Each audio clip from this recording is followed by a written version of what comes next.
başladı. Nənə, bu yemək deyəsən Qarabağ zonasına aiddir. Çünki qıraqda Bəli, bizdə belədir. nədir adı? Xaşıl.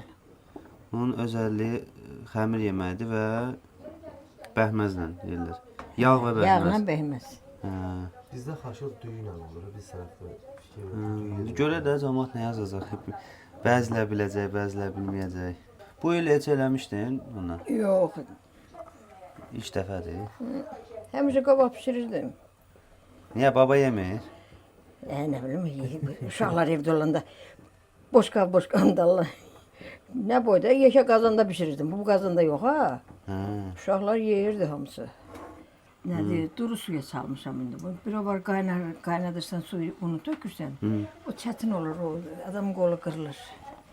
Onu suya elədim, gene qaynadım.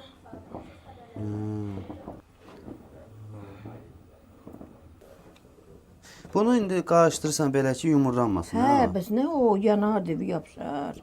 Yumurlanmasın, dıbırlanmasın. Dıbırlanmasın, hə. Hə, bir dənə qəşəng kərə yağı. Böyle çəkəndə bu olmalıdır. Nə belə boş qabaq, biraz qat.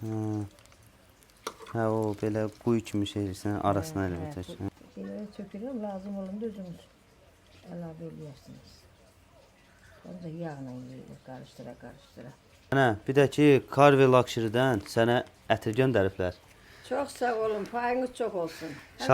Şadlıqlara istifadə eləyərsən. Sağ olun, sizin toyunuzda. Çox sağ ol.